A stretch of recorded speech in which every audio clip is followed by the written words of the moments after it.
त्रिपुरारि त्रिपुरान्तकारी भानुः शशि भूमिसुतो बुधश्च गुरुश्च शुक्रः शनिराहुकेतवः सर्वे ग्रहा शान्तिकरा भवन्तु सर्वे ग्रहा शान्तिकरा भवन्तु। चरण तले मोर शत सहस्र कोटि प्रणाम। प्रिय दर्शक बंधु, आपण मानकर अतुट भल पाइबा स्नेह श्रद्धा तत्सहित आपण मानकर आशीर्वाद मो पर एमती थाउ। आज मोर यूट्यूब चैनल दैवज्ञ वार्तार ज्योतिष शास्त्र को नहीं किसी आलोचना, तेणु मु पूर्ववर्ती एपिसोड रे कही 9 गोटी ग्रह मानक विषय आलोचना करी बोली। तेणु आसंतु आज से 9 गोटी ग्रह मानक विषय किसी आलोचना विषय वस्तु अच्छी ग्रह मानकर आकृति उपरे, ग्रह मानक वेद उपरे, ग्रह मानकर दिग, ग्रह मानकर रोग एमती किसी नहीं आलोचना रखी। आसंतु सर्वप्रथमे ग्रह मानकर आकृति विषय जानिबा। तेरे सर्वप्रथमे रवि महाग्रह रविंकर आकृति कौन जानिबा। तेणु रविंकर आकृति वर्तुलाकार, चंद्रंकर आकृति अर्धचंद्राकृति, मंगलंकर त्रिकोणाकृति, बुधंकर धनुआकृति, बृहस्पतिंकर पद्माकृति, शुक्रंकर चतुष्कोणाकृति, शनिंकर खड्गाकृति, राहुंकर मकराकृति एवं केतुंकर सर्पाकृति। एबे आमे आलोचना करिबा ग्रह मानकर दिग। केउं ग्रह केउं दिगर अधिपति बा केउं ग्रह केउं दिगरे मालिक। पूर्व दिगरे रवि अधिपति, पश्चिम रे शनि, उत्तर रे बुध, दक्षिण रे मंगल, अग्निकोण रे शुक्र, नैऋत्य कोण रे राहु, वायु कोण रे चंद्र एवं आपणकर ईशान कोण रे बृहस्पति अधिपति। एबे आसंतु जानिबा ग्रह मानकर वेद। केउं ग्रह केउं वेद रे अधिपति। सर्वप्रथमे ऋग्वेद। ऋग्वेदर अधिपति बृहस्पति, यजुर्वेदर अधिपति होउचंती शुक्र, सामवेदर अधिपति होउचंती मंगल, अथर्ववेदर अधिपति होउचंती बुध। वर्तमान जानिबा ग्रह मानकर देवी। प्रथमे रवि। रविंकर देवी होउचंती मातंगी, चंद्रंकर भुवनेश्वरी, मंगलंकर बगलामुखी, बुधंकर त्रिपुरा सुंदरी, बृहस्पतिंकर तारा, शुक्रंकर कमला, शनिंकर काली एवं राहुंकर छिन्नमस्ता, केतुंकर धूमावती। ग्रह मानकर रोग विषय जानिबा। केउं ग्रह कि प्रकार रोग रे पीड़ा करती बा पीड़ा दियंती। रवि पित्त धातुरे रोग सृष्टि करथांती। चंद्र आपणकर चंद्र बात, थंडा, चक्षु रोग, नारी मानक पक्षरे यकृत एवं रजस्राव पीड़ा जात करैथांती चंद्र।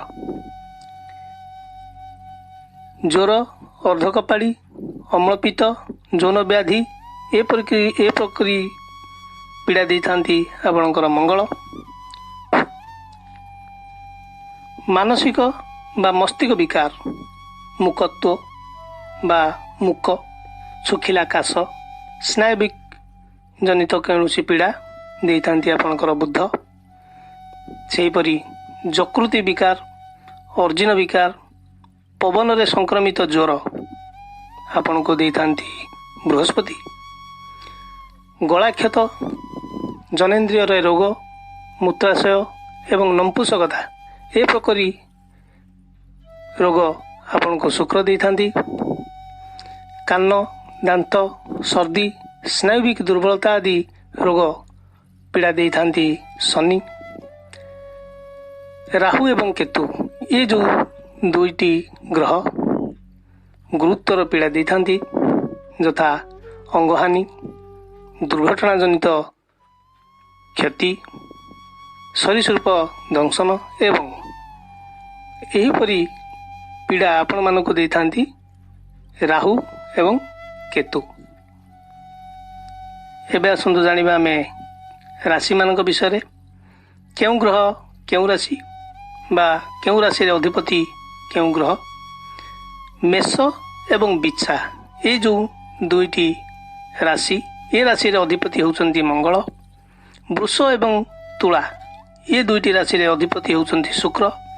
ମିଥୁନ ଏବଂ କନ୍ୟା ଏମାନଙ୍କର ଅଧିପତି ହେଉଛନ୍ତି ବୁଧ। କର୍କଟରେ ଚନ୍ଦ୍ର, ସିଂହରେ ରବି, ଧନୁ ଏବଂ ମୀନ ରାଶିରେ ବୃହସ୍ପତି ଅଧିପତି ବା ମାଲିକ। ମକର ଏବଂ କୁମ୍ଭ ରାଶିରେ ଅଧିପତି ହେଉଛନ୍ତି ଆପଣଙ୍କର ଶନି ବା ଶନି ମକର ଏବଂ କୁମ୍ଭ ରାଶିରେ ମାଲିକ ହୋଇଥାନ୍ତି। ଏଣୁ ଦର୍ଶକ ବନ୍ଧୁ, ଏମିତି ଗ୍ରହମାନଙ୍କ ବିଷୟରେ ଅନେକ କିଛି ଆଲୋଚନା ରହିଛି। ତେବେ ବର୍ତ୍ତମାନ ଆମେ ଟିକେ ନଜର ପକାଇ ନେବା ଜାତକ ବିଚାର ଉପରେ ନେଇ। ତେବେ ସର୍ବପ୍ରଥମେ ଧ୍ୟାନ ଦେବାକୁ ପଡ଼ିବ,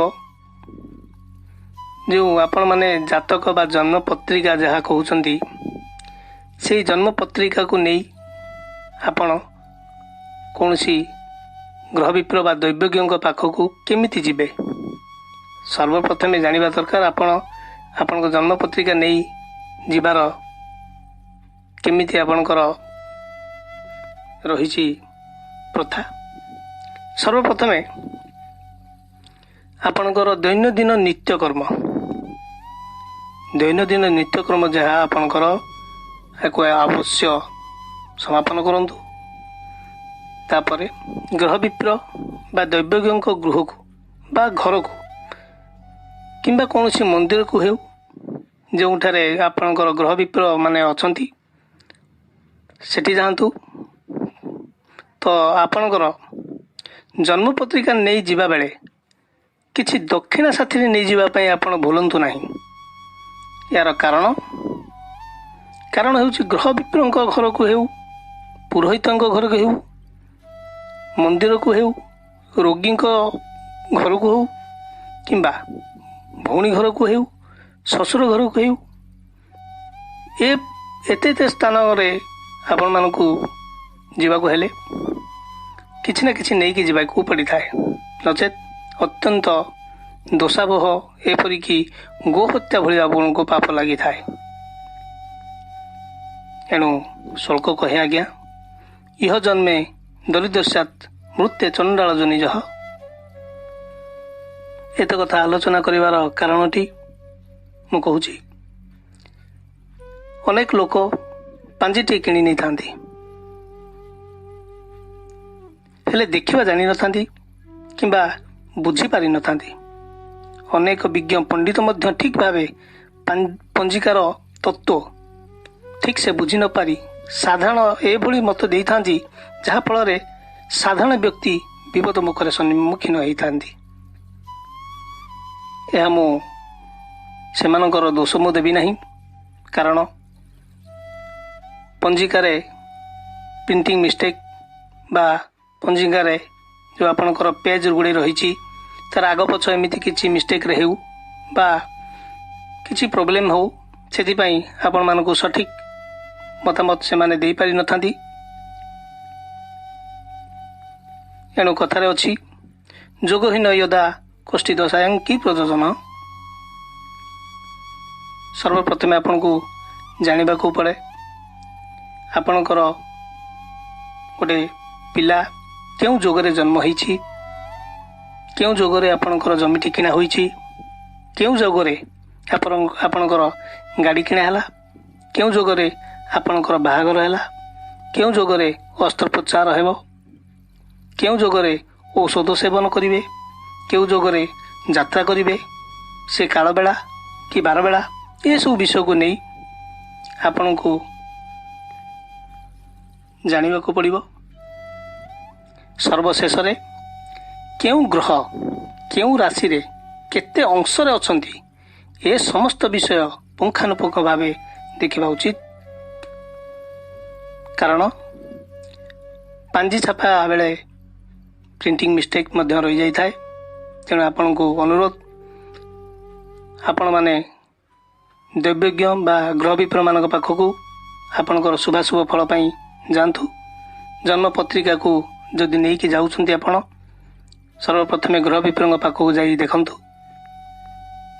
କାରଣ ପଣ୍ଡିତଙ୍କ ଠାରୁ ମୂର୍ଖ ପର୍ଯ୍ୟନ୍ତ ବୁଦ୍ଧିଜୀବୀଙ୍କ ଠାରୁ ବିଶ୍ୱାସ ହରାଇ ବସିଛନ୍ତି କେବଳ ଏହି କାରଣ ପାଇଁ। ସେ ଯାହା ବି ହେଉ, ପରବର୍ତ୍ତୀ କାର୍ଯ୍ୟକ୍ରମରେ ମୁଁ ଆଲୋଚନା କରିବି ଜନ୍ମ ପତ୍ରିକାକୁ ନେଇ। ଯେଉଁ ଆପଣମାନଙ୍କର ଜନ୍ମ ପତ୍ରିକାରେ ଯେଉଁ 12ଟି ଘର ଅଛି, 12ଟି ଘରରେ ଶୁଭାଶୁଭ ଫଳ କ'ଣ, କେଉଁ କେଉଁମାନେ କିଏ କ'ଣ, ଏସବୁ ନେଇ ଆପଣଙ୍କୁ ମୁଁ ଆସିବି। 12ଟି ଗ୍ରହର ଯେଉଁ ଗ୍ରହମାନଙ୍କର ଶୁଭାଶୁଭ ଫଳ ବା ଭାବ ଫଳ, ଏମିତି କିଛି ଅନେକ କିଛି ଆଲୋଚନା ନେଇ ଆସିବି ଜନ୍ମ ପତ୍ରିକାକୁ ନେଇ। ସେ ପର୍ଯ୍ୟନ୍ତ ଆପଣ ମୋତେ ବିଦାୟ ଦିଅନ୍ତୁ ଆଜ୍ଞା। ଓಂ ଶ୍ରୀ ସୂର୍ଯ୍ୟ ନାରାୟଣାୟ ନମଃ।